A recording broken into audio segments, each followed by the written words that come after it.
Hello viewers, in this tutorial I'll show how to solve you are on a voice call cry again later problem on TikTok. Let's see how to solve this problem. Tap on hold TikTok,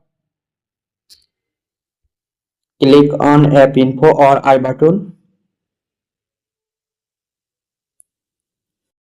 tap on storage, tap on clear storage,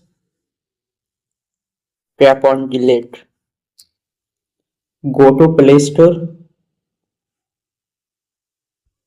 click on search bar and search TikTok. Update TikTok app if available. Go to TikTok,